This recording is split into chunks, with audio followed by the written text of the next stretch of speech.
Okay, so you should have printed out your guided notes. You're going to kind of fill this in.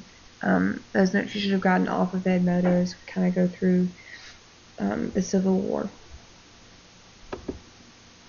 So we talked about all the things that were kind of leading up to Fort Sumter. Fort Sumter was the last thing that we talked about in the last chapter.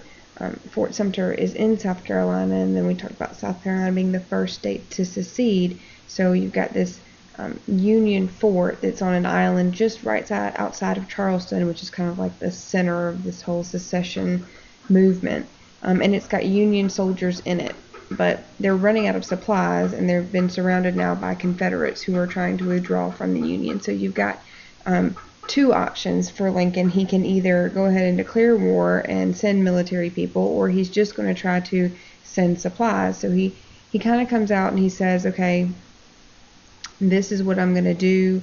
I'm going to send these ships out there to this fort, and I'm only going to send supplies just for the people. I'm not sending military provisions, no guns, no nothing, just food. And so in response, Davis then has the choice to say, okay, yes, you can bring those people supplies, or no, if you send people, we're going to fire. So on April 10th, he tells his general, P.G.T. Beauregard, that if they come, then you fire. And on April 12th, when they do come, he fires, and you have the first shots of the Civil War started from there. So really, Davis makes the first military move. Now, obviously, this is Abraham Lincoln, who we know is our Union president, and then this is Jefferson Davis, who has been elected the Confederate president, along with his vice president Alexander Stephens. Both of those were elected because they were moderates. But as you see, you'll see that the Confederate presidency and the American Union presidency will take two very different routes.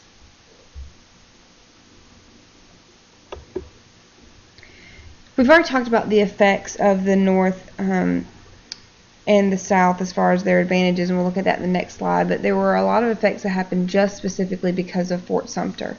So when you have these first shots fired, you start to see the South. They're like, yes, we are going to liberate ourselves from tyranny. This is just like the Revolution. And their Confederate Congress approves for 100,000 men to be in the Army for a period of 12 months. That's their first thing. They don't think it's going to be any longer than that. They think that it's going to be quick. They're very highly motivated, and then it'll be over. In the North, you're going to have them say Lincoln requires 75,000 of these state militia troops to become part of the Union's national army for just 90 days. They don't think it'll take any longer than that.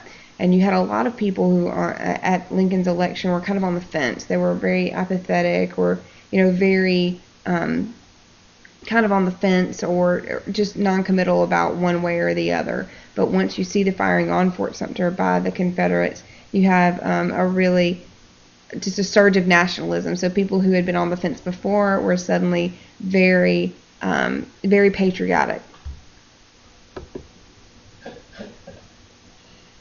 And in response to that nationalism, you've got a whole lot of local communities that really start to amp up their warfare. If you look in the very beginning of your chapter, we've looked at these American communities things where they kind of talk about specific communities or specific people, and then how they're what they're doing in this time period.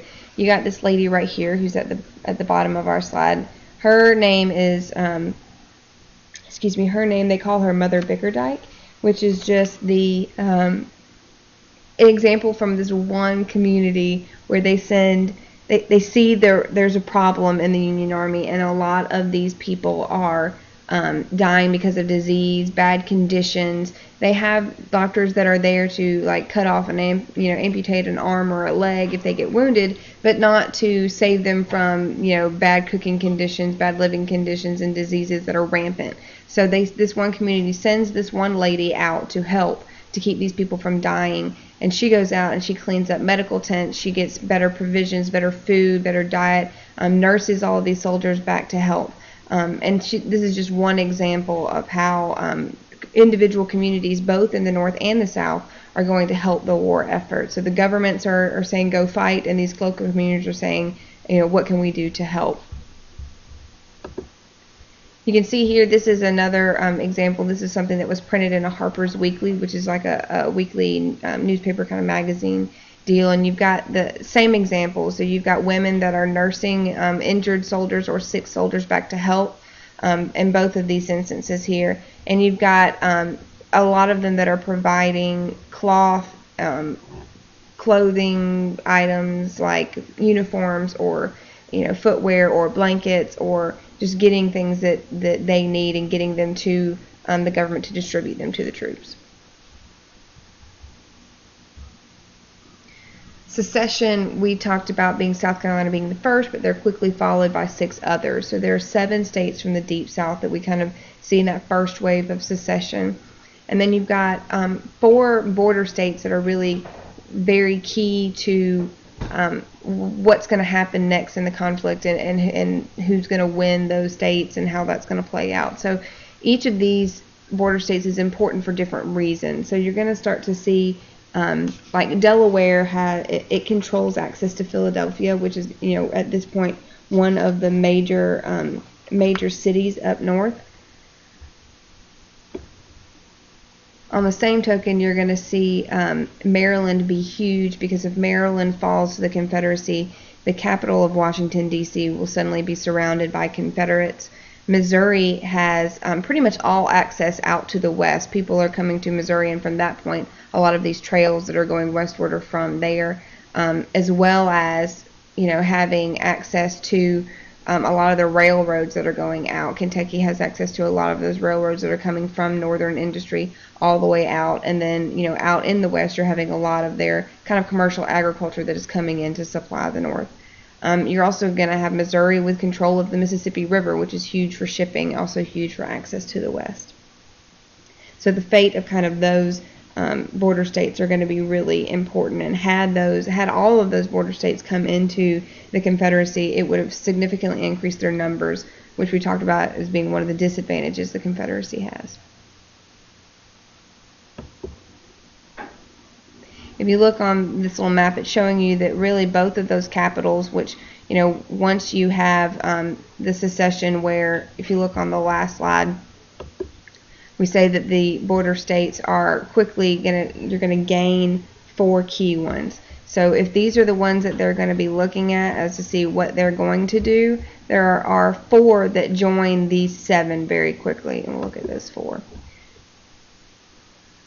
The ones that you're going to see that are going to come right after that first wave are going to be kind of upper South states, like Virginia, which is going to be right here, which will lead to the separation between West Virginia and Virginia. There are going to be railroads that are going to run down through here, and when these railroads run through what had previously been the entire state of Virginia, you've got one that's going to go one way and one that's going to go another, and it leads to the creation of a brand new state of West Virginia because of these railroads.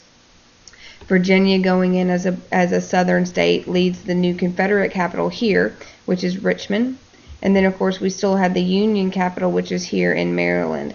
That becomes key because now they are only about 100 miles apart from one another, and both the South will say, march on Washington, and then the North is going to say, march on Richmond, to kind of both want to end the war by conquering those capitals.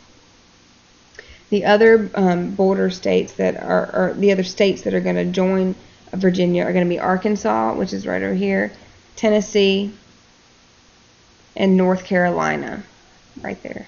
So when after our 7 that are down here had seceded, you're going to see it followed by these 4: Arkansas, Tennessee, North Carolina, and Virginia.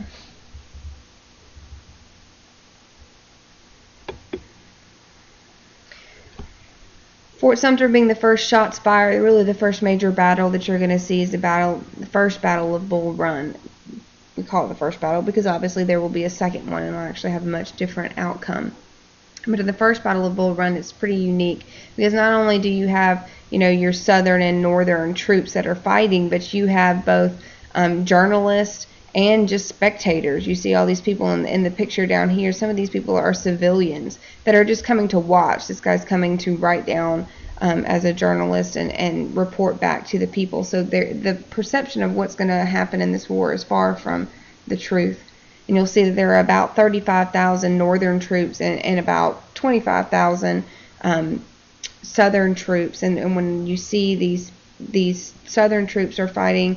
They get about 2,300 coming in to help them out. You've got, the same guy we talked about at Fort Sumter, PGT Beauregard, that Southern general. He's going to come in with those reinforcements, and they're going to pretty much make those untrained Northern troops run for the hills, because one of the advantages that we talked about when you guys were doing those projects last week, the Southern generals, they had a much more military tradition, and the North did not have that. So those untrained soldiers just ran away and were kind of routed out by the Southern troops. But the Southern troops still suffered a lot of loss, even though they kind of ended up winning that first battle. And all of those Northern people who had come to watch, they were kind of swept away when the North retreats.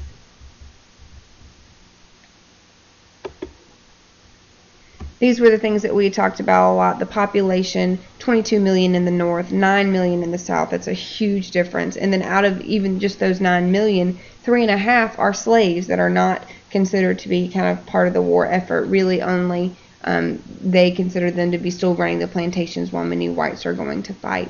The advantage of the North is just industry, industry, industry. They are producing so much more than the South. They have 97% of all the firearms being produced in the whole country are coming out of the North. You've got 71% of those railroads in the nation are all going to be up in the North. Industry, as far as food and not food, but clothing and shoes, those are in the 90% as well. It's going to be in the end of the war when the South is really struggling. Those will be the things that kind of push the North over the edge, that they're still able to provide for the people that are fighting on their side. We talked about these things being Northern advantages in the green. And then the things that were kind of seen as Southern advantages at the beginning were defensive. This threshold is much lower when you're just keeping people out, as opposed to the North where they're trying to come in. The military advantage, like we said, I just said in the last slide with Bull Run, they had better generals. Their tradition of just military, kind of that honor and kind of belligerence was seen as an advantage. You have Robert E. Lee, you've got Beauregard, you've got all of these other people. Even Lee, who is kind of courted by Lincoln to be the Union general because he goes to the South, they see that as a major advantage for them. And then slavery and cotton. They thought, if we have all these slaves, they're still running all of our cotton, which makes all of our money, not to mention the cotton that Europe is dependent on. Those will give us an advantage over the North. Lincoln, as the commander, he doesn't have any kind of experience. He's not been in the cabinet before. He's not really served in a lot of high-ranking positions before, but he's a very good speaker. He's very motivated. He's very focused. And his goal throughout the entire war is to preserve the Union, unify the seceded states, maintain peace. And he gets a lot of flack for that, both within his cabinet and outside of his cabinet. He just other people in the North, he gets a lot of flack for either not taking enough action or taking action in the wrong way. He's got a lot of Republicans in his cabinet, but those Republicans aren't necessarily, he's got some people who had run against him or were his kind of rivals for a nomination, but he is bringing in this brand new Republican Party, not just, people who think like he does, but you've got free soilers, you've got old Whig Party remnants, you've got abolitionists, you've got former Democrats, and he's kind of challenge of not only leading the nation in a divisive time, but leading a Republican Party that is divided at the time. He kind of says, he makes a lot of actions which we would perceive as kind of overstepping maybe the presidential authority, but he kind of says it in a need of military necessity. Congress is not in session, so there are several things that he does. The need to hold the border states, kind of